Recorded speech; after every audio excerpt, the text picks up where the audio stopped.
Hello and welcome back to my RC channel. I'm AndyRC and today I'm checking out the JJRC H32GH quadcopter that has been sent in for review by gearbest.com. Now I don't usually bring a box out to the field, but just look at this thing. It's so tiny. It is a small quadcopter, but this box holds everything that you need to get this thing flying, apart from 4 AA batteries of course. So let's get this thing open and see what you get. So I'm just gonna lift the lid off there.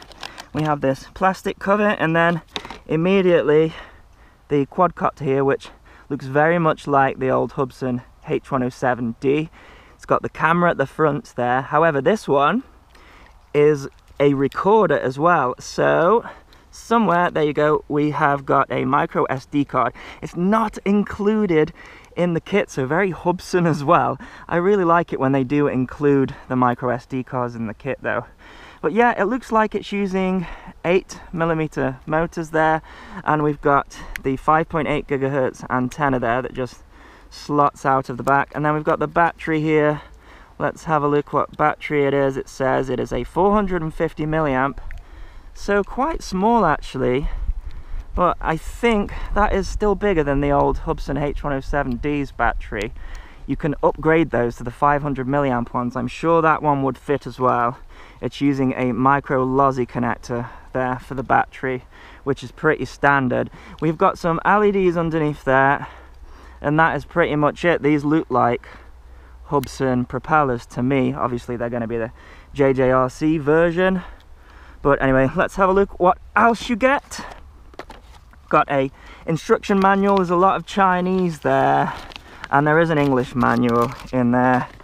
Now we have got the transmitter. Now I've seen this transmitter before, as mentioned. It takes 4 AA batteries. There's no screw in the back, which I'm always a fan of, and spring-loaded sticks means that this one has got altitude hold, and they have taken advantage of the modes again, because if you switch the transmitter on while holding down this button here, it goes into mode 1.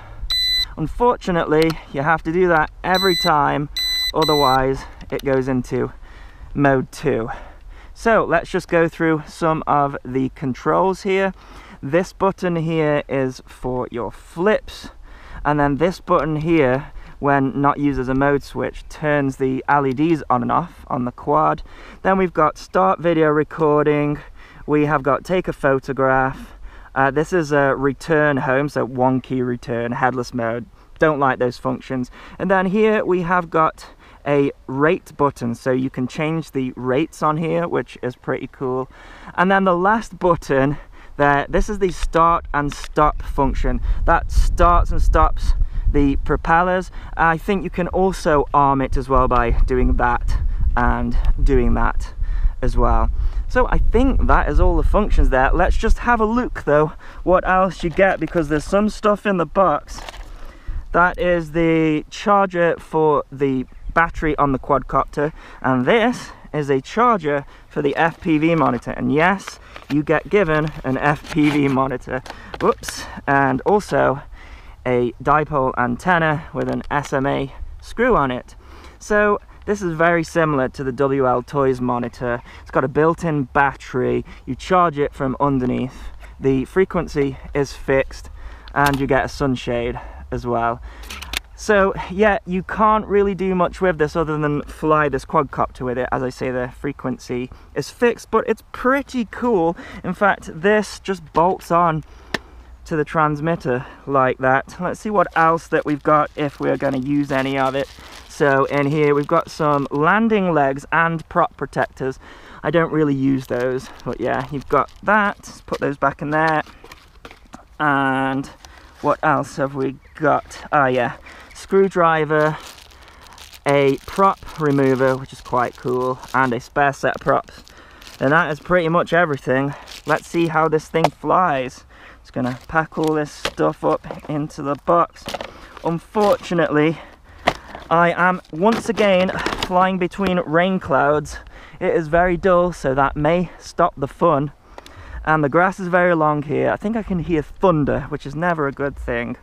Yeah, that's definitely thunder there. Okay, So let's turn the quadcopter on.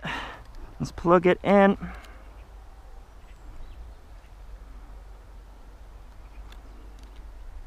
And do we have an on and off switch? We do.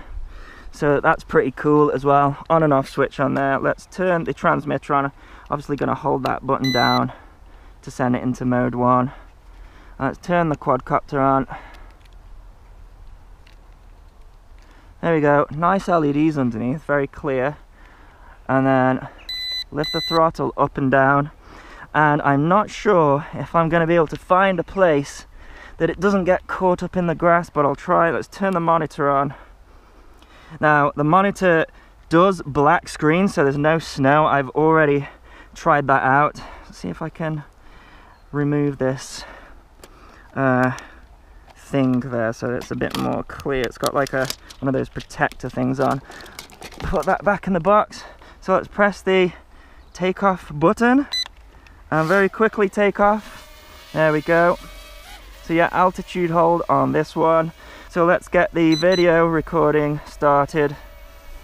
It doesn't seem to be a frame rate drop, which is cool, but it's quite windy. See there, altitude hold is working, but the wind is pushing it back. It looks really cool, this one though. Of course, your camera at the front there doesn't have a wide angle lens, but it doesn't look too bad. Let's fly it around.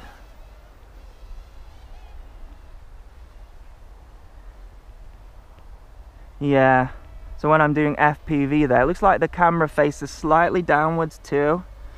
So it's kind of hard to do FPV with. You could probably modify that though, because it's a pretty good package.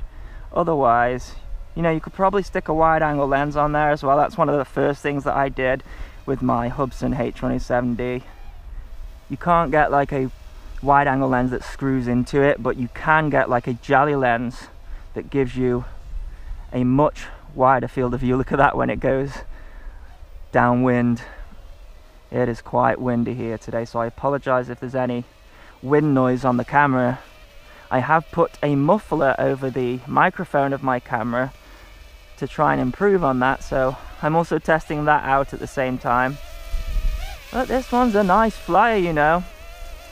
No complaints really, other than that field of view of the camera. It would definitely make it really difficult to fly indoors FPV. As well, you know, these altitude hold quads are not the best for flying indoors, because you need a little bit of space for it to adjust the altitude. So it's using the air pressure around it to guess its altitude, and that of course drifts somewhat. You can see there I've got hands off, and when you're outside it doesn't seem so bad, but inside you'll notice it more. In fact, the only company that seems to have absolutely cracked that really is Cheerson. They have their aircraft to do a little sort of jolt every now and then to make sure that the altitude hold works nice indoors, and no one else seems to have cracked that. But you know, for outdoor use this one is fine. Look how dark it's gone because this cloud is coming over. I'm gonna get rained on soon. I want to kind of test the range, but it's kind of hard because, you know, I'm only able to FPV and look at the ground. So really with this one, as I feel a spot of rain on the camera, yeah, you can't really FPV from it. You can just sort of look down every now and then. I think I'm gonna get absolutely soaked here. Let's try and bring it down. Yeah, so it's got quite a slow amount of descent, but not too bad. It is coming down. It is starting to get windy here, like I say. That is full down. Tend to find this with altitude hold quads, that you really do struggle to get them come down because they've got their rates dialed down. It's very windy. Of course it will always come down eventually. Let's have a look here. Looks like the video files are splitting as I am getting rained on. It is not coming down at all. Let's go downwind, that might do it. Yeah, you don't want to go high up with this one. But because that camera faces down a bit, it's not getting any rain on it, unlike probably the camera that's on my head.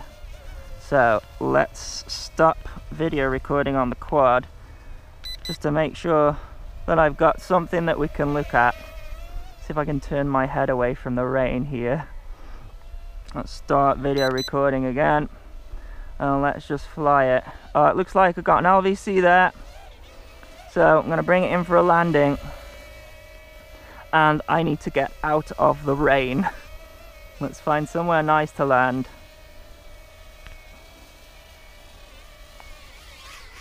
And the props still keep going. Oh, there you go, the props stop. I just wonder as well, if I throttle up, will it take off? No, but it does arm very quickly as well when you put the throttle stick that way and also that way. Look at that, it's getting slightly stuck there.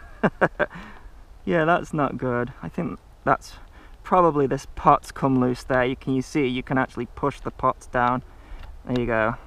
It's because I pinch. I've been pinching while flying, and it lifts these sticks up and it can get stuck there. Anyway, let's stop video recording and let's turn out of the rain. So what do I think about the JJRC H32GH? Well, I like it. It just has that narrow field of view on the camera, and because it's small as well, it doesn't have a great flight time. But other than that, it's a load of fun in a very small box. So as always, thanks so much for watching. Please continue to subscribe. Cheers.